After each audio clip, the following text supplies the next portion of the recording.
Cuando desperté me encontraba en un santuario de la diosa Luna, suspiró, un poco más tranquila luego de contar su historia. No recordaba nada de mi pasado, y la sacerdotisa que me ayudó a sanar no hizo por obligarme a hacerlo, para ella solo era una niña. Las últimas lágrimas salían de sus ojos. Pero, cada noche lo revivía, las pesadillas no me dejaban dormir, aunque las memorias de lo ocurrido desaparecieran al instante de despertar. Trataron de enseñarme magia de elemento luz para ayudar a tranquilizar mi mente, pero al parecer, soy incapaz de realizar hechizos. La sacerdotisa se disculpó por no tener el poder suficiente para sellar por completo mis recuerdos, pero, aunque lo hubiera tenido, no lo habría aceptado. Hasta el día de hoy me continúa dando fuerzas.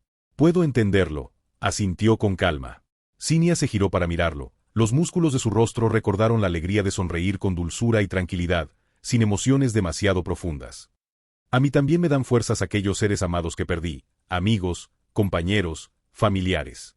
Siempre he creído que una parte de ellos se quedó conmigo. Acá, tocó su pecho, en mi corazón. Y aquí, tocó su frente, en mi memoria. El viento gélido susurró, haciendo bailar las altas y largas ramas de los árboles. Comprendo que deseas un ídolo de Dios Padre al cual rezarle, dijo. Observó una sombra lejana que atribuyó a la naturaleza, al cual dirigir tus oraciones, pero en ello no puedo ayudarte, ya que no creo en aquellas cosas. Yo también pensaba que un estúpido brazalete no servía de nada, pero, mírame, he rogado por su ayuda en muchísimas ocasiones, pero me desprecian, aborrecen lo que hice, y lo entiendo, cometí el error de insultarlos. Un Dios que se enfada no es un Dios, dijo Gustavo, seguro de sus palabras. Dios es perfecto, nada de lo que hagamos o dejemos de hacer podría afectarlo. No estoy de acuerdo, pues en la antigüedad muchos pueblos sufrieron la ira de los dioses. Gustavo guardó silencio, incapaz de replicar la afirmación. Cinia se abrigó un poco más con la capa de piel, protegiéndose de la repentina ráfaga. Tal vez tengas razón, pero no pienso que Dios Padre se enfade, o te guarde rencor porque decidiste tirar tu brazalete. Ni tampoco creo que cumpla nuestros caprichos, aunque, a decir verdad, en muchas ocasiones me gustaría que lo hiciera. ¿De qué me sirve pagarle tributo a un Dios que no me ayudará?, inquirió confundida. Son nuestras acciones las que nos ayudan, y Dios Padre nos confiere sabiduría y fortaleza para lograrlas, pero no nos da atajos en nuestros caminos. Eso quiere decir que sí nos ayuda, pero acabas de decir. Me refería a caprichos, interrumpió, ligeramente exasperado, más por su dificultad por saberse expresar que por el entendimiento de su compañera, a cosas ilusorias, de aquellas que solo dan felicidad instantánea, pero al otro día la emoción desaparece. Cinia meditó unos segundos su explicación. ¿Puede ayudarme a sentirme a salvo, a ya no temer a esa cosa que acecha mis pensamientos? Puede hacerlo, asintió. No soy un experto, se colocó frente a ella, pero todavía recuerdo un poco la forma de rezar que me enseñó mi abuelita. Permite que te enseñe. Ella asintió complacida, dispuesta a hacer lo que hiciera falta para terminar con su sufrimiento mental. Gracias, señor Gus. Volvió a sonreír, con honesto agradecimiento. El cielo se encontraba despejado, la bruma desaparecida, y el frío disminuido. Unas cuantas aves, de alas anchas y plumaje negro sobrevolaban en contra del calmo viento, en caídas irregulares al verse forzadas por los proyectiles cercanos. Sus amigas caían en picada, estampándose contra el blanco suelo, otras lograban evadir, alejándose cada vez más del rango del ataque. No las pierdan, ordenó una voz ahogada, rasposa y femenina, aunque de esto último no era una certeza. Sí, primera, respondió uno de los 5 que la acompañaban. Las flechas volaban a una velocidad atroz. La mayoría cumplió con su objetivo, pero no todas, y por la expresión de la primera, eso eran malas noticias. Regresamos, ordenó con severidad, llevando su arco de regreso a su espalda, junto al carcaj que había perdido la mayor parte de su contenido. Que nada nos siga. Los 5 individuos a sus espaldas asintieron, guardaron igualmente sus arcos, siguiendo a su líder. Al poco de unos segundos desaparecieron del blanco y diminuto territorio llano. La primera ordenó el inmediato detenimiento. Sus seguidores acataron. Caballos, dijo, dirigiendo su mirada al origen del ruido. Jinetes negros. Los espectros no aparecen en días tan claros. Primera, opinó alguien, aunque su voz revelaba que quería confiar en sus palabras, más que predicar la certeza. Algunos asintieron, otros se limitaron a escuchar lo que estaba por decir su líder. Los malditos pájaros avisaron de nuestra posición. Tal vez se están arriesgando. Tales palabras impactaron negativamente en la moral de los presentes, pero no hicieron por abandonar a causa del miedo, continuaron de pie, esperando la orden que sabían pronto sería dada. Debemos aprovechar ahora que se han precipitado, dijo al encontrar la razón. La sacerdotisa afirmó que son enemigos de la luz, y como tales se verán debilitados en días como este. Vamos. Ingresaron aún más al denso bosque, disminuyendo la velocidad al encontrarse en el rango del origen del sonido. Saltaron a las ramas de los árboles, preparando sus armas para la emboscada. «Recuerden que ya no son nuestros hermanos», dijo, una frase que últimamente había repetido demasiado, y era tan necesario hacerlo como recordar cómo usar el arco. El grupo asintió con calma, sin un claro espíritu combativo. «Diosa Vera, bendice mis flechas para que solo sea una la necesaria. Afila mi sable para no provocar dolor. Y dame fortaleza para soportar lo que está por venir», rezó en su mente. Sus subalternos se separaron, tomando posición en distintos árboles para comenzar con la emboscada, pero fue rápida la orden de cancelar acción cuando vislumbró la escena ante sus ojos. Un lobo enorme, de pelaje grisáceo, pero cubierto de heridas casi fatales, estaba enfrascado en una batalla contra 7 caballos espectros sin jinete. Su reacción fue la misma que tuvieron todos, por lo que al recibir la orden de ataque, nadie tardó en efectuarla. Los caballos cayeron uno tras otro ante tan bestial y preciso ataque de flechas, permitiendo al lobo tomar un respiro de tan fiera batalla. «Espíritu del bosque», dijo la primera al llegar ante el animal, dejando caer una rodilla en el suelo con sumo respeto. Sus subalternos imitaron su acción. El lobo le miró, sus ojos de bestia lucían una frialdad y sabiduría impresionante, algo que solo podía adquirirse al pasar de las décadas. «Déjanos ayudarte, espíritu del bosque», replicó, parecía haber entendido lo nunca dicho con palabras. «Morirás si te abandonamos así. Podemos enfrentarnos a ellos. Lo hemos hecho antes. Por favor». Bajó la mirada, en conflicto con sus emociones. «Entendemos, gracias, espíritu del bosque». Ordenó la retirada con renuencia, y parecía que su grupo opinaba lo mismo, no querían abandonar al peludo cuadrúpedo que ellos consideraban sagrado. «Debemos llegar antes de que oscurezca». Escucharon al espíritu del bosque, «Nuestro refugio ya no está a salvo». Llegaron ante la llanura protegida por la bendición de la diosa Vera, que poseía aquella claridad de una mañana de primavera, e inspiraba la tranquilidad de un lugar calmo. Se notaba un incremento en las tiendas, pero una considerable disminución en el buen estado de ánimo. La primera llamó a una reunión de emergencia tan pronto como apareció, dirigiéndose al lugar donde se llevaría a cabo. Una docena de individuos se acercaron, cada uno con expresiones recias, y sin palabra alguna se sentaron en las diversas rocas blancas que cercaban en una formación circular. «Estamos en peligro», expresó sin ceremonia, su voz continuaba destrozada. «Deberás explicarte mejor, primera Aris», dijo la hembra de hábito blanco, cabello lacio y suelto, con capa de tela verde camaleónica, y un pequeño colgante de hojas y flores alrededor de su cuello. Aris asintió, disculpándose por su imprudencia al hablar. Carraspeó, tiempo que ocupó para calmar un poco sus agitados pensamientos. Al emprender el regreso, comenzó a relatar lo ocurrido con el espíritu del bosque y los caballos salvajes. Algunos expresaron su asombro, otros enojo al conocer que el grupo de la primera no había logrado convencer al espíritu del bosque de acompañarlos a su asentamiento, mientras unos pocos solo suspiraron, ya estaban agotados de esta larga contienda, sintiendo que solo estaban aplazando su destrucción. «Si estamos votando por irnos, me niego», dijo el macho de la cicatriz en el mentón, y sin una oreja. «No permitiré que la oscuridad se haga con este lugar». «Itzit», dijo la sacerdotisa con un tono dulce y amable, «eres nuestro Kutku, la defensa de este refugio. Permite que la sabiduría alimente tus pensamientos antes de declarar una intención semejante. Ya me he enfrentado a ese enemigo en más de una ocasión, y sé que no nos dejará ir», se colocó en pie. «No detendré a nadie que desee irse, pero mis guerreros y yo nos quedamos». La temperatura bajó al lado del árbol de tronco grueso, de hoja ancha y seca. Sitio sagrado, marcado con el símbolo de la única diosa a la que rendían tributo. Aris regresó el trozo de hoja enrollada a su pecho, a su lugar de escondite. Suspiró. Las palabras ya estaban gastadas de tanto haberlas leído, las sabía de memoria, pensaba que podría pronunciarlas de principio a fin y viceversa sin algún error. Sin embargo, todavía necesitaba leerla, pues le confería la sensación de cercanía, de que la promesa escrita podría ser efectuada. Se giró al escuchar el ínfimo ruido de la pisada. «Quisiera tener la oportunidad de vislumbrar nuevamente el firmamento», dijo Reba, la hembra de hábito.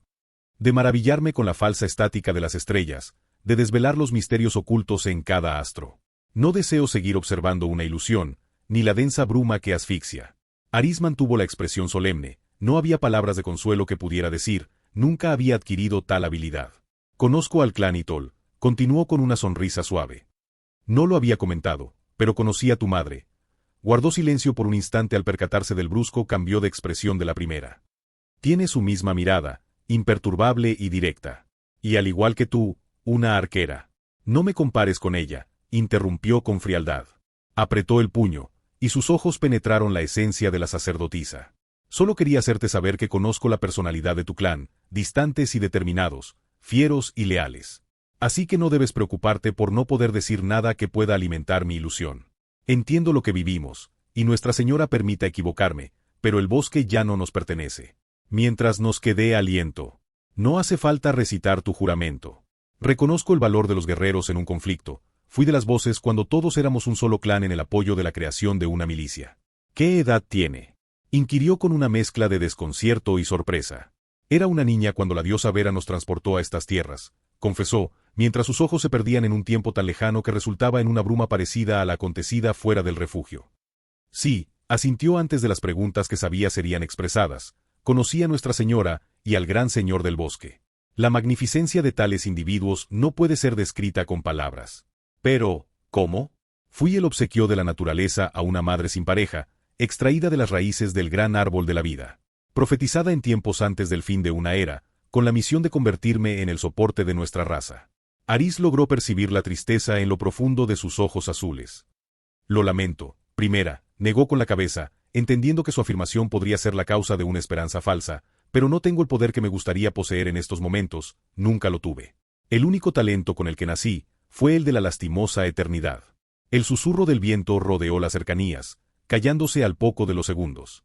Sigo sin comprender, porque no sabemos de usted, jamás escuché su nombre antes, ni una historia semejante. Al principio de mis años, como Ercid del clan Itol, tuve que ser adiestrada por la suma sacerdotisa Prisel en el control de los elementos, pero al no encontrar talento adecuado en mí, la educación culminó. No obstante, ese tiempo me permitió conocer un poco a la gran anciana. Ella siempre ha relevado su intención de aprender del pasado, de conocer nuestras equivocaciones y así no volverlas a cometer. Si no fuera porque el Señor del Bosque apareció hace unos años, creo que ya hubiera pasado su título a la siguiente generación. Entonces, ¿por qué usted? Espera un momento, Aris, interrumpió con desconcierto y ligero enfado. ¿Qué acabas de decir? Repite lo del Señor del Bosque. ¿No lo sabe?, preguntó sorprendida, sin dar confianza en que una sacerdotisa de alto rango como afirmaba ser Raba, le fuera ocultada información tan crucial. Muéstrame tus brazos, ordenó sin respeto. Raba se molestó aún más. Era una persona que superaba el milenio en edad, empero, estaba impaciente, pero nadie podría reclamarle nada, pues el tema tratado era algo que todos los Verar ansiaban conocer. La primera llevó su mano lentamente a su espalda, sujetando la empuñadura de la daga oculta en su vaina. No lo pediré 2 veces.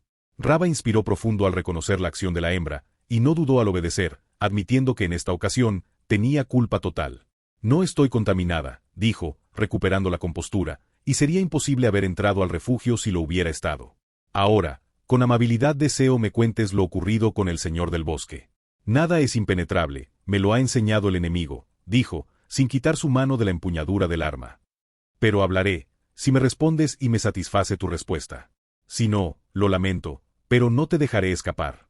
Pregunta, accedió, sin mostrar en su expresión el menor indicio de temor. ¿Por qué no te has enterado de la información relacionada con el Señor del Bosque? Tengo entendido que el Arcid, mi padre, envió mensajes a todos los líderes de las villas hermanas. ¿Cuándo exactamente ocurrió? Hace 2 o 3 años. No estaba presente en mi villa, se lamentó, aunque al conocer que el tiempo no había sido mucho, la esperanza floreció nuevamente en su cuerpo. He sido una cordial invitada en las tierras de las hadas desde hace 2 décadas.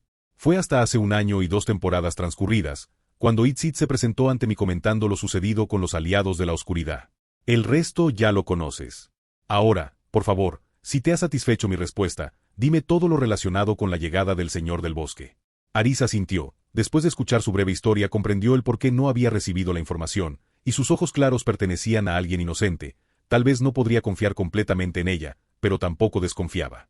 Soltó la empuñadura, llevando su mano de vuelta a un lugar visible. Hace 2 o 3 años. Comenzó con el relato, con una expresión algo dulce, que relajó un rostro severo que se había ido endureciendo con el paso del tiempo y el conocimiento de las muertes de los suyos. Me encargué a mí misma la misión de vigilancia. Habían sido días extraños, 2 de los nuestros se encontraban desaparecidos, y yo quería evitar que algo semejante volviera a ocurrir. Fue entonces cuando me encontré con un extraño macho. Al principio me confundió su singular tez y facciones, pero rápidamente concluí que se trataba de un orejas cortas. Sin embargo, un día en el futuro mi padre me aclaró que era un humano, esos individuos egoístas y bélicos que habían convencido a Nuestra Señora de exiliarnos. Raba se mostró sorprendida y desconcertada. No podía conciliar que un humano estuviera presente en terreno ajeno, pero lo siguiente la dejó estática, anonadada y sin palabras. Ese humano estaba en compañía del señor del bosque, parecía acompañarlo como un sirviente, mientras nuestro sagrado guardián lo protegía. Sin embargo, no era así. Él mencionó que era su compañero y amigo, y el señor del bosque no mostró enfado ante tal osada afirmación. Yo tuve que irme para comunicar de su llegada al consejo. Todavía estaba renuente a mostrarle la villa a un forastero, aunque estuviera en compañía de nuestro sagrado guardián. Después de ese día no lo volví a ver. Me enteré por mi padre que la suma sacerdotisa le había ayudado a volver a tierras humanas, junto con el señor del bosque. Raba inspiró profundo. La esperanza momentánea que había adquirido poco a poco se fue diluyendo. No culpó a la suma sacerdotisa por no retenerlos, ni a Aris por no haberle contado antes la historia, y tampoco lo hacía consigo misma por no tener el poder suficiente para acabar con la amenaza. Hace tanto que había aceptado su miserable existencia como una broma de los dioses. Aris mantuvo la boca cerrada. Tal vez no tenía la habilidad para consolar a las personas, pero entendía las emociones turbulentas que el corazón de la sacerdotisa estaba experimentando. Mi larga vida me ha permitido presenciar a grandes individuos de nuestra raza, y tú, Aris Tol, eres parte de ese glorioso repertorio. Se quitó una hoja pequeña de su colgante, verde y brillante, y con una calma parsimoniosa se la ofreció. Te obsequio una segunda vida con esta hoja perteneciente al antiguo árbol de la sabiduría. Que tu renacer no se vea impedido por las manos del villano, hermana. Aris apretó los labios, tocada en lo más profundo de su ser por tan emocionales palabras, mientras observaba con una complicada mirada la hoja en su mano. Que la diosa Vera los proteja en esta próxima batalla, continuó la cercana a los elementos. Pido lo mismo por ustedes. Raba asintió con una breve sonrisa, y sin una despedida clara se retiró al lugar donde se reunía la gente que había optado por marcharse. Hermana, se dijo con su voz interior, mientras observaba el falso cielo. Espero que el espíritu del aire me compadezca y pueda susurrarte al oído el consuelo necesario para calmar tu corazón al enterarte de mi deceso. Que el espíritu de la tierra donde mi cadáver descansará te comunique la hazaña y valentía que tuve, que los sagrados árboles platiquen entre ellos para hacerte entender el porqué de mi decisión egoísta. Lamento no estar a tu lado como tú lo estuviste conmigo. Te quiero. Habían estado caminando por días, sufriendo los agresivos impactos del gélido viento en sus cuerpos. Aquellas sombras nocturnas continuaban en su acecho, siempre a una distancia considerable para escapar en cuanto el joven de mirada solemne se adentraba a la oscuridad en busca de pelea. Hay algo a lo lejos, dijo Primius, con el temblor en sus labios por el frío extremo. Gustavo, que caminaba en la retaguardia, arrastrando la camilla improvisada con el cuerpo de Ollin, vislumbró la sombra a la que se refería su compañero. Asintió, aceptando que podría ser el lugar adecuado para refugiarse de tan intensa tormenta invernal. Cinia, Meriel, protejan los flancos. Primius, eres vanguardia. Amaris, protege a Primius. Todos, cerca de mí. Sus compañeros afirmaron con palabras, pues las señas podrían no ser visibles. No se veía nada, más que la sombra a lo lejos, que entre más avanzaban podían notar que se elevaba. Gustavo hacía lo posible por detectar cualquier indicio de amenaza, pero le resultó complicado. La ventisca afectaba sus sentidos, al igual que su energía pura, y aquello le provocó una clara intranquilidad. Pues entendía que si no podía ver, ni sentir al enemigo, su actuar sería demasiado tarde en caso de una emergencia. Llegaron ante terreno empinado, escabroso, encontrándose en la subida innumerables hoyos, piedras y otros obstáculos no visibles.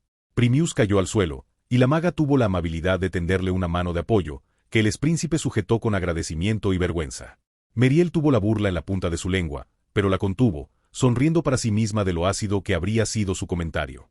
La sombra en la cima se trataba de una cabaña de buenas dimensiones, construida en el interior de 2 enormes árboles con el ramaje seco y el tronco podrido.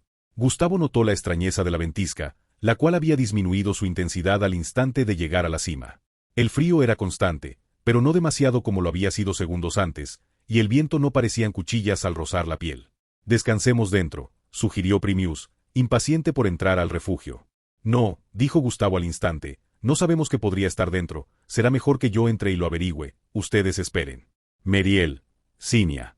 Ambas damas se acercaron, la pelirroja custodiando el cuerpo del alto individuo, mientras la morena abrazaba el cuerpo del pequeño lobo en su regazo. Se acercó a la que pensó era la entrada, cubierta por ramas marchitas, y en su intento por no romperlas las tocó con su palma. Las mencionadas se movieron de forma mística por un breve segundo, recordando lo visto hace ya unos años en la villa del Bosque Alto, pero las ramas no cumplieron sus expectativas, cayendo una por una al suelo de manera lamentable. El interior se hizo visible, aunque con una oscuridad intensa a falta de luz natural. Dibujó en el aire el sello de elemento luz, creando así la figura del águila que sobrevoló el interior de la cabaña. Cada mueble, recipiente o decorativo estaba en perfecta simbiosis con los árboles, entregando la apariencia de haber sido creados por ellos mismos. Se siente tan cálido aquí dentro, dijo al percatarse del sustancial cambio de temperatura. Extrajo el sable de la vaina al notar el líquido espeso y negruzco en el suelo, que dibujaba un trayecto a un sendero subterráneo, que siguió con calma y precaución, agudizando al máximo sus sentidos.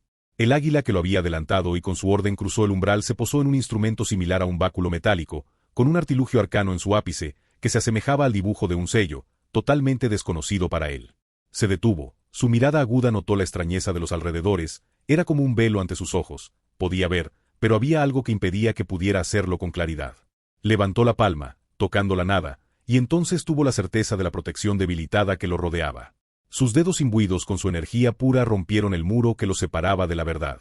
Frente a él, acostado sobre un trono de madera blanca, se hallaba un individuo semiacostado, de tez nívea, cabello largo, negro y opaco, con un mechón sobre su ojo derecho. La armadura oscura que protegía su cuerpo se encontraba dañada a la altura de su pecho por un golpe de arma contundente. El individuo respiraba con dificultad, de forma gutural, como si algo apretara su pecho. El águila expandió sus alas, iluminando la habitación por completo.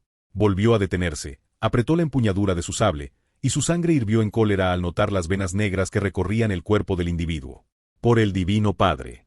El malherido hizo un intento por articular palabra, pero el único ruido emitido de su boca fue un largo quejido lastimoso. Avanzó un único paso, comenzando a dudar sobre qué hacer con el hombre que tenía el sello de la muerte en su cuerpo. ¿Era un enemigo? Lo desconocía, y no deseaba herir a un inocente, pero, ¿y si no lo fuera? Maldijo en sus adentros. El recuerdo de los bastardos que había matado estaba fresco en su mente. Espero no arrepentirme, dijo para destruir el escandaloso silencio que se cernía en la cámara recién iluminada. Extrajo de su bolsa de cuero una pócima revitalizadora, y se acercó, manteniendo el sable en una posición cómoda para el ataque. «Bebe», ordenó, arrojándole el líquido a su boca que él mismo había abierto con la ayuda del frasco. El individuo se forzó a tragar el líquido que a sus ojos parecía extraño, y aunque renuente, no podía resistirse, no tenía las fuerzas. Detuvo la acción al notar que el hombre no podía beber más. Tapó el pequeño recipiente para impedir que se diluyera la efectividad. ¿Enemigo?, preguntó, aferrándose al mango del sable. El hombre exhaló por la boca, se sentía fatigado y adolorido, pero en su mirada solo se percibió curiosidad al observar tan peculiar joven. Hizo un segundo intento de hablar, pero al igual que primero fue infructuoso. Su pecho subía y bajaba, hasta que comenzó a toser, derramando parte de la pócima acompañada de un líquido espeso y negruzco. «¿Voy a morir?», formuló con dificultad, en una lengua que hace bastante tiempo Gustavo no había escuchado. Bajó el sable de forma inconsciente, no se atrevió a lastimarlo, el individuo era el mismo, solo que con un cuerpo distinto. Comenzó a dudar si lo que observaba era una ilusión que su mente fracturada creaba en burla a su buena racha de estabilidad mental. Acercó la mano para tocarle, arrepintiéndose al instante de hacerlo. Se quitó el relicario del cuello, colocándolo justo enfrente del rostro del casi desfallecido individuo. «¿Qué representa esto para ti?», preguntó, con la locura en sus ojos y el temblor en sus extremidades.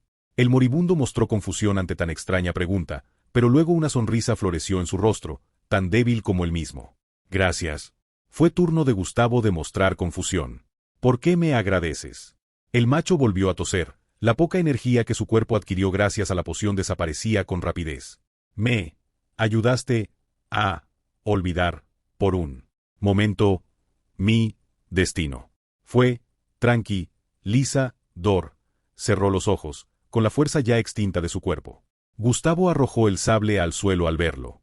«Oh, no, no. No te dejaré morir. Seas real o no». Llevó su mano izquierda a la frente del moribundo, tocando con su dedo pulgar exactamente donde se encontraba la glándula pineal del ser humano. «Sanar, sanar, sanar», conjuró innumerables veces el único hechizo sanador que conocía, sin importarle el riesgo de infectarlo con su maldición, pues a sus ojos, el individuo de tez pálida ya estaba maldito. Recuperó el aliento, el gasto de energía era enorme, su control en el consumo era de novato, pero se alegró al notar que el casi fallecido recuperaba su facultad de respirar. Se preparó para una segunda ronda de hechizos sanadores, pero la brutal e imponente energía que cubrió los alrededores le detuvo. Tomó el sable y salió como una flecha disparada a la salida de la cabaña. Primius se soplaba en las manos, impaciente por el regreso de su señor. Amaris observaba con preocupación la entrada que su amado había cruzado, tenía fe en su inhumano poder, pero no estaba a gusto de perderle de vista. Cinia miraba con tranquilidad al pequeño lobo entre sus brazos, no lo había conocido antes de su fatídico accidente. Sin embargo, aseguraba en su corazón que daría la vida para protegerlo. Mientras que Meriel garantizaba que Hollin continuara respirando cada tanto tiempo. ¿Usted conoce el origen del señor Gus? Preguntó Primius luego de un suspiro. No como me gustaría, respondió Amaris con honestidad. Solo sé que proviene de un reino muy lejano llamado Melis. Melas. Mejaco, sí, creo que así se llamaba. Volvió la mirada a la entrada oscura. Al parecer es un reino muy parecido a Atgila, pero nunca profundizó demasiado. Meriel me dijo que provenía de los reinos desolados.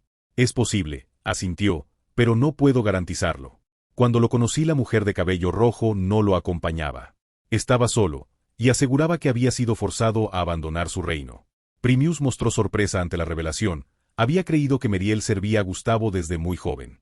¿Quién exiliaría a semejante monstruo? La sola idea de alguien deshaciéndose de un individuo con tal poder no entraba en su cabeza. Alguien que celaba su poder, tal vez. El frío volvió a rodearles, con más intensidad que nunca. Sus instintos primitivos de supervivencia gritaron, y sus corazones fueron sacudidos con el terror. Amaris logró vislumbrar en el rabillo de su ojo una silueta gigante, a centímetros de la espalda de Cinia. «Cuidado», dijo con un tono tan bajo que ni un susurro era comparable. Cinia tragó saliva, su piel se erizó, y la habilidad innata de respirar abandonó momentáneamente su cuerpo. Podía sentir el calor del aliento rozándole la nuca. No podía moverse, y sus pensamientos resultaron ser enemigos de su mente al presentarle la sombra borrosa, participe en la muerte de sus seres amados. La figura pertenecía a un enorme lobo blanco, de ojos rojos y enorme hocico. Pasó su cabeza peluda por el brazo de la dama del escudo, quitándole con sus fauces al pequeño lobo dormido. Su pata delantera golpeó sin misericordia el costado izquierdo de la mujer, quien le fue negada la posibilidad de resistencia. Cinia impactó brutalmente en la gruesa madera de la cabaña, con el desafortunado resultado de 5 costillas rotas, y la totalidad de su brazo derecho fracturado. Escupió sangre, sus cabellos desordenados obstruyeron su mirada, y por más que intentó, no logró permanecer despierta. El lobo les dirigió una única mirada, acompañada de su desmesurada e imponente energía. No era una advertencia, era la muestra de que en su presencia representaban el peligro de un mosquito. Hasta que llegó él. Gustavo apareció debajo del umbral que daba al interior de la cabaña, deteniéndose al observar el cuerpo sentado de su compañera sobre la madera intacta, luego observó al enorme lobo blanco y a Whittier en sus fauces. Explotó en cólera, y su sable se preparó para consumir sangre del lobo blanco al tornar la hoja en un tono anaranjado rojizo.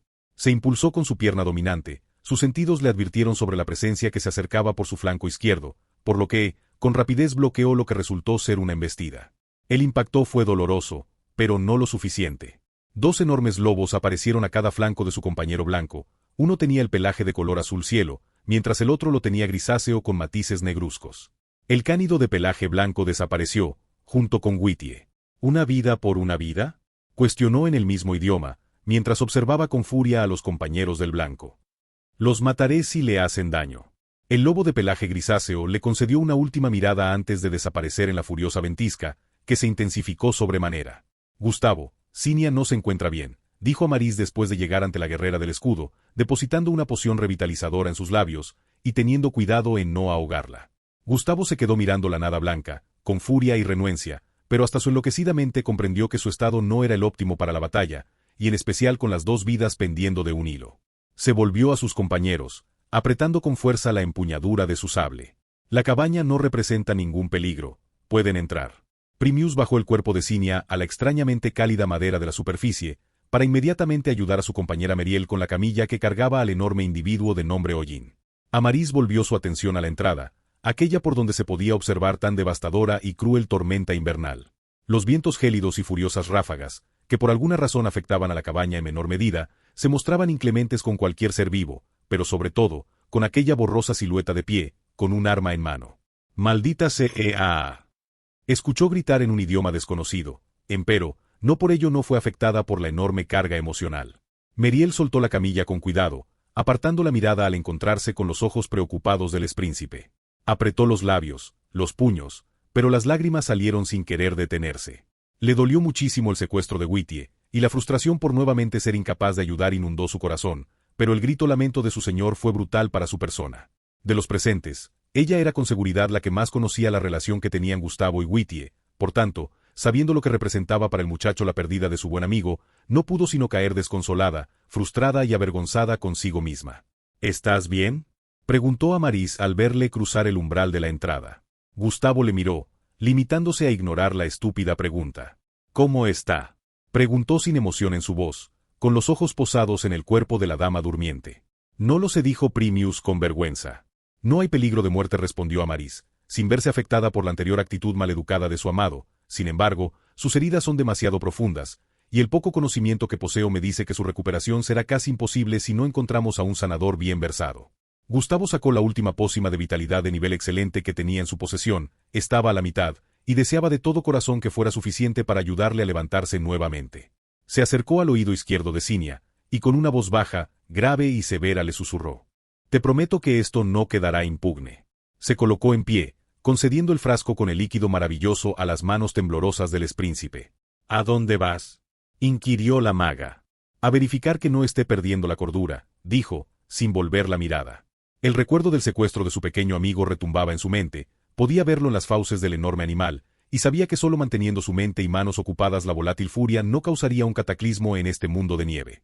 El águila creada con el sello de luz continuaba posada en el instrumento arcano de metal, cumpliendo su función de iluminar por completo la cámara. La silueta recostada sobre el mueble de madera continuaba con la cabeza gacha, con dificultad al respirar. Gustavo exhaló, sintiendo como una de sus preocupaciones abandonaba su corazón. No estaba loco, el individuo existía, pues no creía posible que con su estado alterado su mente pudiera continuar con una ilusión tan realista. Sin embargo, la realidad fue más cruda. Se acercó, examinando con extremo cuidado las marcas negras similares a venas que recorrían sus brazos, pecho y cuello, mismas que en un pasado no muy lejano él mismo había poseído. Tocó su frente, y volvió a conjurar el único hechizo sanador que conocía, repitiéndolo una y otra vez. El cansancio inundó su cuerpo al paso de los minutos. Estoy preocupada, dijo una voz a sus espaldas. Él la reconoció sin necesidad de girarse. Su corazón tembló, teniendo como necesidad respirar profundo para calmar su agitado pecho. Hace un par de días que la vida parecía haber vuelto a ti, pero, por lo que puedo apreciar en tus ojos, estás en el mismo precipicio, que conduce a un profundo y oscuro abismo, y temo que ahora sí decidas saltar. Lo haría, dijo. Se tocó ambos ojos con el antebrazo. Pero entonces no podría volver a verte. Se giró, sonriendo con tal amor que aquello podría haber alumbrado la cámara. De pie a 2 pasos de él se encontraba una mujer de tez clara, delgada, cabello recogido en un chongo abultado, que le hacía verse mayor de la edad que en realidad tenía. Era hermosa, con una belleza que rozaba la pureza. Su vestido negro, ceñido a su bien delineado cuerpo, no hacía más que acrecentar su imagen madura, aunque sus ojos seguían mostrándose juveniles y llenos de picardía. Esa mujer era única en su clase, y aunque muy dentro de él sabía que era solo la ilusión que su mente fabricaba, apreciaba ser engañado, al menos en esta ocasión. Te extraño. Se aproximó, acariciando su mejilla con su mano derecha. No sabes cuánto. Siento lo mismo. Desde tu partida mi corazón no late con la misma fuerza, mis ojos ya no ven el color, ya no me siento viva. Tragó saliva, era ella, la persona que más amaba en el mundo, la razón de su proseguir. Tenía tantas cosas que decirle, que se quedó mudo en los segundos siguientes. Te amo, Montserrat. Te amo, Gustavo. Cerró los ojos, llevando sus labios a los de su amada, pero nunca experimentó el contacto. Suspiró, abriéndolos con suavidad, solo para descubrir lo que muy dentro en su interior ya sabía, todo había sido una ilusión de su mente agotada. Llevó su trasero al mueble que tenía apariencia de asiento, y se dejó caer. Su mano no abandonó su rostro, que lo masajeaba con fuerza. Temblaba, sus emociones eran intensas, pero entendía que eso no era algo bueno. Exhaló, ahogando los gritos que cada cierto tiempo querían salir de su boca. Observó el techo, luego al individuo moribundo, quien por fin había abierto los ojos, aunque seguía sin moverse. Es inútil, dijo con dificultad. Gustavo se carcajeó, liberando de su bolsa de cuero una pequeña cantimplora con agua a temperatura ambiente. Acercó la boquilla a sus labios, y bebió hasta saciar su sed. ¿Deseas morir? No. Entonces cállate y déjame ayudarte. Se volvió a poner en pie, acercándose al moribundo. Él también dudaba que pudiera sanarlo, pero no quería darse por vencido, su obstinación no lo permitiría. Primius se desvanecía por momentos, apenas si podía abrir los ojos luego de cerrarlos. El sueño lo estaba venciendo, pero su preocupación por su compañera podía más. Se había dado la tarea de suministrarle la pócima poco a poco, con la determinación de no dormir hasta verle despertar. Amaris abrió los ojos, tenía el sueño inquieto, no podía dejar de pensar en la mirada de Gustavo, esa oscuridad insana en lo profundo de sus pupilas la ponía nerviosa, temerosa a que se descontrolara y no pudiera recuperarlo. Observó las tenues llamas de los dos candiles colocados en las cercanías, que apenas iluminaban una parte del interior de la cabaña. Se quitó la capa de piel que se desempeñaba de sabana, lo había notado al poco tiempo de entrar al recinto, percatándose que el frío que ingresaba no era el mismo de afuera. Se experimentaba una cierta frialdad, pero resultaba soportable incluso sin conjuntos abrigadores. No obstante, el intenso ruido causado por la violenta ventisca no permitía bajar la guardia, temiendo que por aquella gran abertura se adentrara uno de esos enormes lobos. Meriel parpadeaba en perfecta calma, la completa oscuridad más allá del umbral aceleraba su corazón, con su mente jugando a transformar la nada en monstruos, pero nada de eso le impidió aceptar el cargo de vigilante. No tenía sueño, había bebido la mitad de un tónico energizante, desgastando las primeras horas de energía en limpiar y afilar su espada, como contabilizar sus suministros personales. Muy pocas veces optaba por beber tónicos, estaba acostumbrada a la vigilia, sin embargo, esta noche pertenecía a las clasificadas como pesadas, de esas que sientes que tu energía se evapora y el sueño te invade, aun cuando minutos antes te encontrabas en un estado pleno. Estiró el cuerpo, masajeándose la nuca y el cuello por la mala postura que estaba ejerciendo en la silla de respaldo curvo. No puedes dormir, dijo al ver a su compañera deshacerse de la capa de piel. No, no puedo, dijo la maga. Meriel perdió el interés en proseguir con la charla, volviendo su atención a la entrada, con el dilema en su corazón sobre si estaría preparada para enfrentar a aquello que se aventurase a entrar. Amaris tampoco poseía el deseo de mantener una conversación con la pelirroja, más al sentir que no tenían nada en común para platicar. Y así, en el silencio de la noche, la maga confió en su mente para brindarle el descanso, para despertar con sus capacidades renovadas.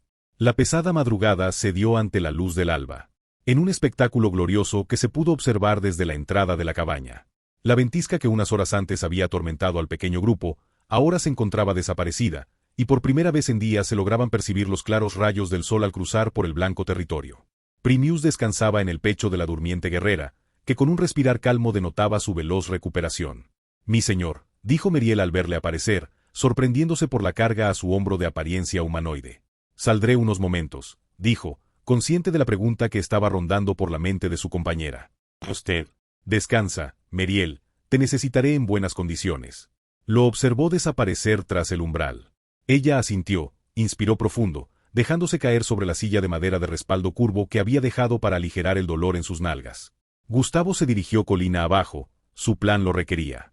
El individuo que cargaba al hombro trataba de hablar, pero la pesadez de su ser y el ajetreo no se lo permitían. «Confía en mí, así como yo estoy confiando en ti».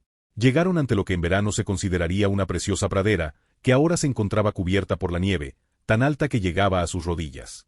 Intuyó por dónde habían venido, pero no estaba seguro. En aquella furiosa ventisca habían caminado sin rumbo, y ahora dudaba que pudieran regresar por el mismo sendero si es que lo necesitaban.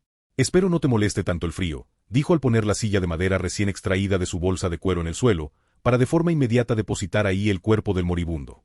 Gustavo se alejó 2 pasos, y con el uso de las llamas creadas por su energía pura limpió el terreno nevoso. El vapor cubrió la verde tierra, dejando una sensación térmica mayor a la normal. Sus manos bajaron al suelo para dibujar 12 sellos, 3 repetidos, 2 antiguos y 4 contemporáneos, repartidos en una figura circular, que al completarse se unieron en perfecta sincronía. La iluminación formada por el arcano símbolo desapareció en la tierra. «En verdad estoy confiando en ti». Lo cargó, llevándolo al lugar del sello, donde lo dejó caer con suavidad, acomodándolo en una cómoda postura sentada. «Mi hechizo de sanación solo retrasa lo inevitable, jamás podría curarte, ni hacerte sentir mejor de lo que ahora estás». El moribundo le miró, malinterpretando sus palabras. «Solo tengo una opción, y créeme que no estoy seguro porque lo haré por ti». Inspiró profundo, se quitó ambos guantes de piel, sintiendo en sus dedos la frialdad de los alrededores. Cerró los ojos, con ambas manos en posición de súplica. «Santo Padre, no permitas que me equivoque». Besó la unión de sus pulgares, y con la confianza renovada se arrodilló, colocándose frente al moribundo. Su mano izquierda tocó el pecho del individuo, mientras que la derecha su frente. Volvió a inspirar, concentrando todo su ser en ambas extremidades. Y en un instante ejerció una fuerza de succión, tan poderosa que le arrebató el aliento al pálido. Las venas negras aparecieron en sus manos. Con un palpitar grotesco, su rostro se tornó cadavérico, con manchas de piel quemada alrededor de su boca, párpados y nariz, mientras ambos ojos oscilaban entre el oscuro abismo y la normalidad.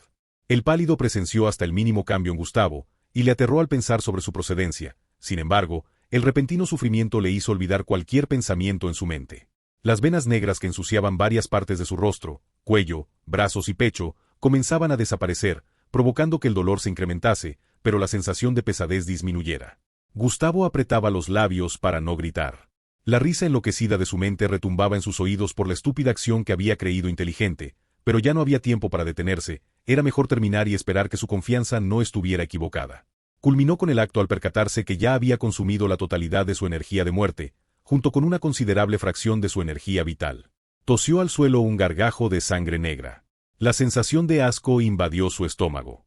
¿Amigo?, preguntó con dificultad. Estaba cansado. Sus ojos no habían vuelto a la normalidad, ni sus manos, aunque su rostro ya no aparentaba ser el de un cadáver. Observó su fría mirada, y entendió por completo su acción siguiente. Saltó fuera del círculo donde la ceremonia de succión había sido llevada a cabo, y sin pensarlo ni un segundo activó el sello que había creado. La fuerte opresión del sello mantuvo al recién curado dentro del círculo, con la imposibilidad de levantar un solo músculo. «Soy un ingenuo», dijo, suspirando. Sus ojos recuperaron su color natural. «Que me sirva de ejemplo». Desenvainó. «Inspiras demasiado peligro para dejarte vivo, y aunque prometí no volver a matar, no puedo dejarte libre». Volvió a suspirar, maldiciendo para sus adentros. «Que te consuma la corrupción que padeces, engendro del abismo. A mí no me maldices, desgraciado». Le apuntó con el ápice del arma y la voz grave. «No tienes derecho después de todo lo que hice por ti. Por tu culpa no estuve cuando se llevaron a Whittier, por tu culpa dañaron a Cinia, por tu culpa desgaste un sello en el que invertí mi propia vida. No tienes derecho a maldecirme». El arrodillado guardó silencio, comenzando a dudar sobre si lo que pensaba de su salvador era real, pero entonces, el recuerdo de lo sucedido impactó en su mente, y ya no tuvo ninguna duda. «Mi raza sabe de tus mentiras, oscuro, no me vas a engañar con tu acto». «¿Cuál acto, imbécil?». Le miró, fastidiado. «Solo intenté salvarte porque era lo correcto». «¿Salvarme? No soy tan fácil de engañar, oscuro. Tus mentiras no tienen efecto en mí». Observó el suelo en conflicto con sus emociones. «No tienen», sonrió, autoburlándose del mismo, la poca fuerza que había logrado reunir se había evaporado por el ánimo perdido. «Ganaste, lo admito, si lograste darme esperanza, te lo concedo. Ya mátame, no sigas jugando conmigo, oscuro. Déjame reunirme con los de mi raza, será la única misericordia que te pediré». «¿Quién piensas que soy?». No logró aguantar más la incógnita. «¿Que te consuma el abismo por tus juegos?». «No, te estoy preguntando en serio, ¿quién crees que soy?». No pudo responder, pero nuevamente el recuerdo que funcionaba de motivación le quitó las dudas. «La corrupción, lo maligno, el villano. Tienes muchos nombres, quédate con el que prefieras». «Prefiero Gustavo Montes Martínez, pues es el nombre que me dieron mis padres. No conozco a nadie con los títulos mencionados, jamás me han llamado así, y espero que nunca lo hagan». «¿Qué nombre tan extraño?», dijo con sinceridad. «Guzda, Guzdea», repitió en voz baja, tratando de replicarlo. «No puedo creerte», mencionó al recuperarse. «Posees el mismo poder, y te ocultas con la forma de esos malditos orejas cortas». «No puedo creerte». «Eres un habitante del bosque», sonrió, percatándose de la obviedad que había pasado por alto. «No sé por qué pensé que eras un humano». «¿Humano? ¿Qué tipo de insulto es ese?». «No es ningún insulto. Lo es para mi raza. Yo soy un humano». El Verar le miró con sospecha. Debía admitir que sus mentiras lo confundían. «Hace tiempo conocí a tu raza», prosiguió, recordando un pasado que en su mente resultaba muy lejano, perteneciente a otra vida. «No fueron demasiado amistosos, pero su gran anciana me ayudó mucho». «Nos hemos malinterpretado», devolvió el sable a su vaina. «No voy a hacerte daño, sería un ingrato si lo hiciera. El sello perderá efecto en 1 día o 2, serás libre entonces». Se giró, con una expresión en calma por haber evitado la acción presurosa. Un poderoso rayo de sol golpeó el cuerpo del joven, iluminando su espalda. «Espera», Gustavo le prestó atención, aunque no regresó. «Me has convencido, confío en ti». El joven dudó, pero el recuerdo de la conversación que alguna vez tuvo con la hermosa arquera Verar le ayudó. «¿Cuál es tu nombre?». «Me llamo Lucan del Sil, descendiente del clan Sil, guerrero elegido por Nuestra Señora, y protector de los bosques altos». «Es un placer, Lucan», dijo Gustavo, y sin necesidad de seña o movimiento, desactivó el sello de contención. Gustavo ayudó a Lucan a reincorporarse, se encontraba debilitado, ambos lo estaban, pero el joven de tez morena era resistente. «¿Cuál es su verdadera identidad, macho de la raza humana?», inquirió al verle de frente. Era un poco más alto, su tono, aunque altivo, denotaba respeto. «Llámame Gus si se te dificulta decir mi nombre completo», dijo, pero Lucan rechazó la idea al negar con su cabeza. No quería darse por vencido, pues pensaba que con el esfuerzo adecuado lograría pronunciarlo tarde que temprano.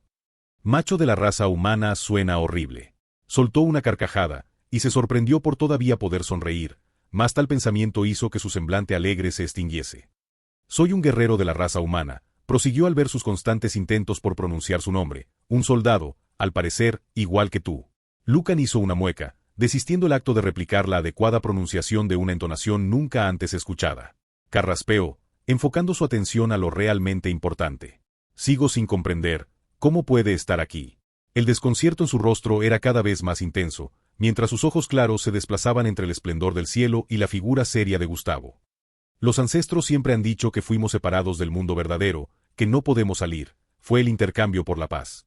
Por tanto, su presencia solo muestra la ignorancia a la que hemos sido sometidos, dijo, su pulso se aceleraba con la cólera que comenzaba a dibujarse en su expresión, con ustedes como artífices, pero aquello crea más incógnitas que... No, interrumpió con delicadeza, sabedor de que si permitía que sus pensamientos vagaran entre las ilusiones, la labor de explicar la naturaleza de su llegada se tornaría muy complicada y ardua, más aún, cuando él no tenía conocimiento de lo realmente sucedido. Por lo que he recabado, los humanos no conocen de este lugar, es más, podría asegurar que es imposible llegar aquí. Si es verdad lo que dice, la única incógnita real es, ¿cómo logró acceder a la tierra de mi raza? Preguntó, fijando su atención en Gustavo, en busca de cualquier indicio que revelara la mentira que por siglos su raza había creído. Podría llamarle suerte, afirmó, con las emociones en conflicto resplandeciendo en sus oscuros ojos cafés, ya que no entiendo el proceso real de lo sucedido. Ansiaba venir aquí, mi amigo lo necesitaba. El pequeño lobo apareció en su mente, saltando y consumiendo orbes, acompañándolo por los lares más desolados que tenían las tierras que había visitado. Su pecho tembló de dolor, pero su expresión se mantuvo solemne. ¿Lo ansiaba?, preguntó, y en la Inquisición reencontró en su mente las siluetas oscuras vistas en aquella cabaña que había servido de refugio cuando ocurrió el infortunio. La vivaz atmósfera que rodeaba a los dos personajes contrastaba con las emociones que los inundaban. La tierra que pisaban poseía aquella belleza desgarradora que parecía resurgir de algún recoveco oculto de un sueño profundo. El tiempo y la naturaleza se unían en un abrazo eterno, en la que la oscuridad no tenía cabida. Sí, asintió con calma. Era mi única forma de salvarlo, pero ahora, inspiró profundo, ya no está. Me fue arrebatado por sucias criaturas. Ahora, mi única intención es recuperarlo. O vengarlo. Lucan observó con recelo cómo la oscuridad se adentraba gradualmente en las sombras de aquellos serios ojos del joven humano. Aunque la ferocidad presente no igualaba la intensidad que ardía dentro de ellos cuando fue rescatado, crecía dentro de él un terror inconmensurable. A lo largo de las interminables décadas, Lucan había vagado por diversos parajes, enfrentándose a seres nefastos y poderosos, todo en honor al equilibrio que representaba, buscando mantener la protección del territorio de los bosques altos, pero jamás había encontrado una mirada tan elocuente del mismo miedo primordial que lo embargaba. Quizás existía un individuo en el vasto legado de su memoria que se acercaba a tales profundidades, aquel villano que había intentado acabar con su vida de forma cobarde. Sin embargo, había algo en la mirada de Gustavo que eclipsaba incluso la demente perversidad de aquel ser despreciable. ¿El que se llevó a tu amigo te siguió a estas tierras?, inquirió, su pecho palpitó con brusquedad, y las ansias por escuchar la negativa destacaron en su corazón, pero intuía la respuesta por las explicaciones antes dadas. No, negó con la cabeza. Apretó el puño, temblando por la furia contenida. Lucan inspiró aliviado, un enemigo poderoso era suficiente, aunque empatizaba con el humano, él mismo ya había perdido demasiado, esas criaturas residen en este lugar. El alivio le supo insípido al escucharle, pero, entonces, pensó en algo, no era descabellado su razonamiento, pues sabía que ya había sido marcado. ¿Las criaturas a las que te refieres son un ejército de muerte, destrucción y caos? No, dijo, mientras su mente divagaba al recuerdo de algunas noches pasadas, en las que en un momento de locura había terminado con la vida de una docena de encapuchados, de orejas largas, similares al individuo frente a él. No comprendía la causa de aquel recuerdo, pero sirvió para apaciguar su ira. Fueron unos malditos lobos, 3 de ellos para ser específico. Lucan se mostró confundido, como si las palabras del humano fueran una absoluta locura. Los únicos lobos que transitan por los territorios conquistados por la oscuridad son los espíritus del bosque, pero jamás han atacado a los nuestros, afirmó, con la obviedad implícita. Entonces río para sus adentros al recordar la identidad de Gustavo. Ellos perciben algo que dudo puedas entender, son la esencia misma de la naturaleza, las creaciones de los que algunas veces fueron los gobernantes de estas tierras. Y con el debido respeto, estás contaminado, probablemente igual que los tuyos. Los espíritus del bosque tal vez creyeron que tu amigo era una amenaza. Acepto el juicio sobre mi condición, y no me excusaré por el mismo, pero, su semblante se tornó severo, y con una seña de su dedo reforzó su discurso: no toleraré que se hable de mi amigo o compañeros con tal ligereza. Será la única advertencia que estoy dispuesto a darte. ¿Lo comprendes? Lucan asintió con calma, reconociendo su extralimitación, aunque no renunciaba a su declaración anterior. En su corazón, si algo representaba la pureza del bosque, eran los espíritus del mismo que se encarnaban como lobos. ¿Sabes dónde puedo encontrarlos?, inquirió. No, las únicas capaces de desvelar los secretos del bosque son las sacerdotisas de las villas, dijo, con tal solemnidad que Gustavo entendió el esfuerzo detrás por mantenerse así. Ellas también podrían conocer la verdad tras el rapto de tu amigo. Gustavo suspiró con un profundo alivio, experimentando que no todo estaba perdido, que todavía existía una oportunidad para rescatar a Whittier. Aunque la ira por esos cuadrúpedos no aminoró, su venganza por el dolor causado sería terrible, ya lo había decidido. Te agradezco la información, Lucan. Se giró, observando las magníficas copas de los árboles que formaban la cabaña en la colina, para inmediatamente volver su atención al residente del bosque. No conozco estos lares. Me harías un gran favor si nos guiarás a la villa más cercana. Lucan guardó silencio, mientras apreciaba con sus otros sentidos la calidez del sol. Tuvo la intención de negarse, lo habría hecho sin dudar en cualquier otra situación, pero su orgullo, y el de su raza estaba arraigado a él como las raíces de un árbol a la tierra, sabiendo que su rescate de las manos de la corrupción había representado un enorme costo para el humano, se lo debía, pero, sobre todo, se encontraba débil. Y el bosque ya no les pertenecía cuando caía la noche, por lo que necesitaba compañía, aunque esos fueran humanos. Lo haré. Desde lo alto de la gélida colina, Amariz contemplaba la extensión de la pendiente nevada que se extendía ante sus ojos. El sol en su cenit brillaba con intensidad, otorgando una deslumbrante y casi cegadora claridad a la escena. El cielo, un enorme manto cerúleo, carecía de nubes, ofreciendo una vista completamente despejada hasta donde la vista alcanzaba. Y allí, en el corazón de este majestuoso paisaje, se encontraba él. Aquel hombre cuya silueta se recortaba contra la blancura inmaculada del suelo cubierto de nieve. Sus ojos marrones se encontraban con los de Amariz a medida que ascendía con firmeza, y ella no podía evitar sentir cómo su corazón se estremecía con cada intercambio de miradas. Junto a su amado había un desconocido, apoyado sobre sus hombros. La tez de sus manos mostraba la blancura de la nieve que reposaba a sus pies, su atuendo se asemejaba a una armadura de cuero, pero, con la distinción que la del individuo inspiraba un misterio y belleza más allá de lo que manos de artesanos humanos algún día podrían emular. Observó el agujero a la altura de su pecho, que no dejaba a la imaginación lo blanco de su piel. Tuvo como intención principal indagar en sus facciones, siendo imposibilitada por los cabellos negros bailarines que caían como una cascada sobre su gacho rostro. ¿Amigo tuyo?, preguntó, con una sonrisa relajada. El habitante del bosque alzó la mirada, provocado por la entonación áspera en una voz melodiosa, pero, al hacerlo le fue imposible no perderse en el hermoso tono negro del cabello de la mujer, en sus agudos y delineados ojos, y sus labios húmedos. Compañero de viaje, repuso Gustavo, sin sonrisa en su rostro. Lucan recuperó el aliento y la compostura, pidiendo sin palabras que se le permitiera posarse sobre sus dos pies por esfuerzo propio, petición que fue aceptada sin objeción. Ni la luna en todo su esplendor, ni las hojas verdes de los sagrados árboles pueden rivalizar con la majestuosidad de su aura. No dejó de mirarle directo a los ojos, con la intención de que ella observase su ser interior. Estoy embelesado con usted, y me sentiría honrado de que acepte mi arco como suyo. La última palabra apenas logró salir de sus labios, recordando que ahora mismo su preciada arma de proyectiles no estaba en su posesión. Amariz soltó una risita, contagiosa, pues Gustavo fue influenciado por ella. ¿Qué dijo?, preguntó, curiosa por la información que guardaba tan hermoso tono cantarino. Gustavo observó a Luca, y él le regresó la mirada, con la misma curiosidad en sus ojos que emanaba la maga. Que se ha enamorado de ti, y quiere protegerte, dijo, y su rostro no defraudó su corazón, pues se notó la sonrisa forzada. Amariz miró sorprendida a Lucan, hizo un gesto ceremonial, acostumbrado en su reino, para inmediatamente negar con la cabeza. Me honra con sus sentimientos, pero mi corazón ha sido apartado por un valiente y noble guerrero, dijo ella, con los ojos fijos al terminar su discurso en el rostro recién compuesto de Gustavo. ¿Qué ha dicho?, inquirió Lucan, intrigado. Que está honrada por tus sentimientos, pero que su corazón ya pertenece a otro hombre, dijo, con una débil sonrisa involuntaria. Amariz cayó en cuenta de la proeza que había pasado por alto. Su amado hablaba el mismo idioma del que supuso era nativo del territorio ajeno. Más que por sus particulares orejas, era su apariencia fina, delgada y hermosa, con una aura enigmática, que inspiraba tranquilidad.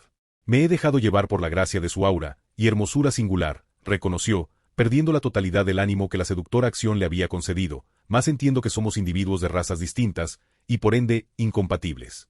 Gustavo prefirió el silencio, incluso cuando Amariz le insistía en traducir. Fue el silencio incómodo el que les acompañó a la cabaña. Sin embargo, al cruzar el umbral de la pequeña estructura de madera, la atmósfera cambió por completo. Allí dentro, cobijada por la tenue luz de las velas, se encontraba Cinia.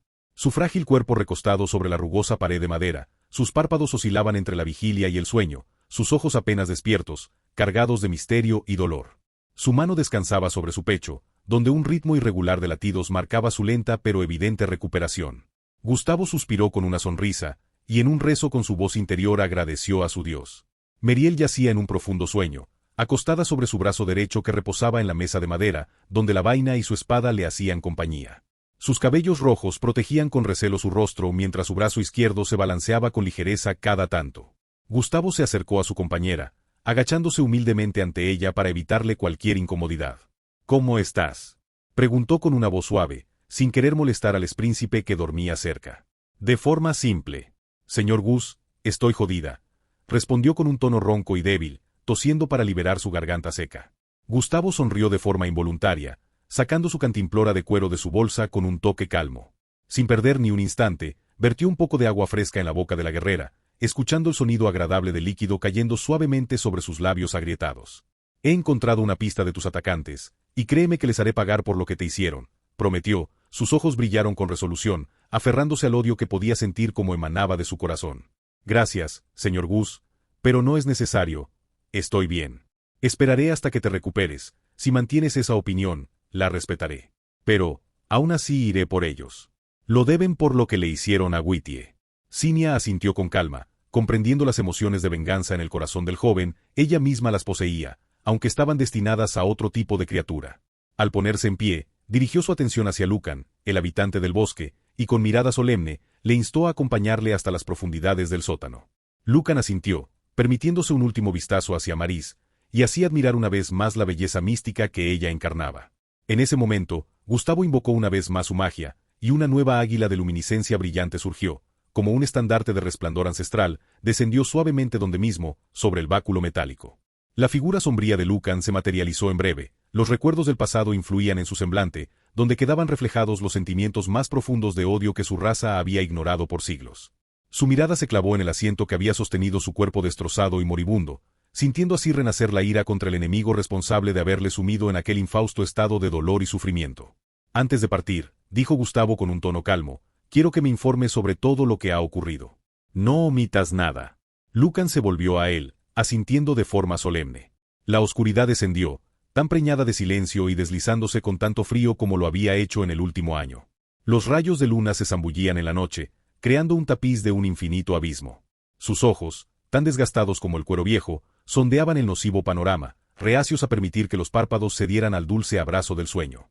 La noche ya no le traía reposo, y sus mañanas estaban plagadas de un bullicio que retorcía cualquier posibilidad de calma que pudiera usar para rendirse a los brazos de la diosa del sueño. Ya no recordaba cuando su recurvo compañero había conocido la paz de su espalda. Sus dedos, marcados por la crueldad del clima y las circunstancias, recorrieron con cariño y pesar el contorno de su rostro, tan pálido como la nieve recién caída. Su piel, aunque delicada bajo su áspero tacto, retenía la seriedad grabada tan hondo que ninguna ráfaga, por muy fría, podía borrar. Su gesto era perpetuo, una máscara que parecía esculpida en mármol blanco. Se perdió en el firmamento oscuro, despejado, más sin estrellas que lo adornaran. Era un gusto que había desarrollado para los momentos de dificultad, cuando necesitaba hallar sosiego y apartar de su mente las horribles circunstancias que había padecido su pueblo. No existieron en su mente promesas, ni palabras de aliento, el único rezo fue el suspiro, que le provocó el regreso a la penumbrosa realidad. Calma, las últimas noches los alrededores habían gozado de una misteriosa tranquilidad, pero a ojos de la hembra solo era una ilusión, un engaño del enemigo para darles una falsa esperanza. Sabía estaban fuera del resguardo que las sacerdotisas con el poder de su diosa habían creado, esperando el momento oportuno para atacar, pero ella estaba más que preparada para dar caza a cualquier forma maligna, aunque tuvieran el rostro de los que alguna vez fueron su raza.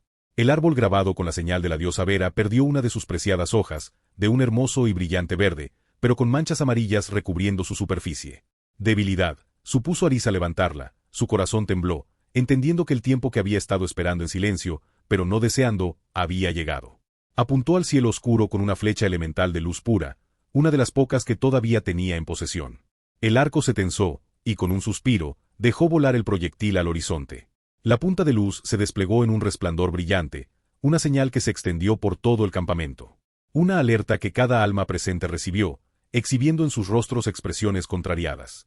El cielo artificial que les había protegido por tanto tiempo se resquebrajó, y con el llanto de un niño muchos de los presentes se arrodillaron, no por miedo, más bien fue la carga de los sucesos que estaban seguros pronto debían enfrentar. Otra grieta se dibujó en el cielo nocturno, más larga y profunda. Las hojas del árbol grabado con el símbolo de Vera fue forzado a liberar sus hojas, impotente ante el poderío enemigo. Itzit emitió sus órdenes férreas a todos los valientes que habían escogido permanecer a su lado. Su voz resonaba con la fuerza de un trueno, mientras se mantenía recio e inamovible como la montaña misma. El arco se encontraba pegado en su mano diestra, el sable ceñido a su espalda, junto al carcaj, una imagen que clamaba su entereza y motivación. Pero aún en medio de sus pensamientos militares, sus labios resecos y agrietados susurraban oraciones apenas perceptibles a la única diosa reconocida por su raza. Sabedor de que no había tiempo para rituales largos, no había olvidado besar el suelo en un saludo a la madre naturaleza, consciente de que algún día, la tierra que sus pies tocaban, sería la misma que su cuerpo ocuparía de reposo. El cielo falso se fracturó, dañado como un espejo por una piedra arrojada con fuerza. Una miríada de diminutas luces cristalinas bailaron al viento, bañando con su luz a los Verar en un caleidoscopio fantasmal de color y sombra. Pero tan rápido como se manifestó esa efímera belleza, desapareció, dejando tras de sí un paisaje de oscuridad y hostilidad, una tierra maldita que echaba un vistazo al corazón temeroso de la noche. Alrededor, decenas de siluetas humanoides se dejaron apreciar, cubiertas por un manto negro, y la propia oscuridad que parecía inherente a sus cuerpos. Pero fue una de ellas la protagonista, la que dio un paso adelante, dejando que la luz de las estrellas tocara su rostro corrompido por la muerte. No pierdan energía entrometiéndose en nuestro camino, dijo con una voz gutural, que parecía provenir del mismísimo abismo. No. Es Sirfon, dijo uno de los aliados, indescriptiblemente sorprendido. Itzit volteó a verle, con un matiz de enojo en sus ojos, combinado con la propia sorpresa. Conocía a Sirfon, más bien la leyenda de su nombre, era su semejante en título y cargo, pero probablemente superior en todos los ámbitos relacionados con la batalla, o eso lo habían demostrado sus hazañas en la época del conflicto con los Orejas Cortas. Tembló, nunca habría pensado que otro Kutku había sucumbido ante las garras del enemigo, su mente no podía procesarlo. ¿Cómo te dejaste vencer por la oscuridad? Las esquinas de su boca se levantaron para conformar una sonrisa helada, un fino arco de desdén tan marcado y cruel como el filo de un cuchillo, constatando el desinterés por aquellos que alguna vez llamó hermanos de raza. Tiren sus armas. Jamás, gritó Itzit, aunque ya no se encontraba tan determinado, moriríamos antes de doblegar nuestras rodillas ante aliados de los oscuros. Tiren sus armas, repitió, su voz fue como un susurro sepulcral que se escuchó a espaldas de cada uno de los presentes, erizando la piel y congelando sus corazones. Aris inspiró profundo, asfixiada por la sensación que desprendía cada aliado del abismo, pero, sobre todo, la que confería Sirfon. Apretó la madera sagrada de su arco, buscando seguridad que no logró obtener. Sirfon erguido, y desafiante dejaba bajo sus pies un rastro de muerte. La hierba, antes exuberante, se marchitaba a su paso y la veracidad de su poder se manifestaba en formas impías. Lianas teñidas de sombras salían del suelo sin previo aviso, arrastrándose sigilosas por la oscuridad nocturna, en su furia sometieron a los valientes Verar, desgarrando sus extremidades con sus cuchillas espinosas. Itzit dio la orden de ataque, manifestando en su rostro la pena por no haberla dado antes. Traidor, bramó, encontrando valor en la justicia divina de su enfrentamiento.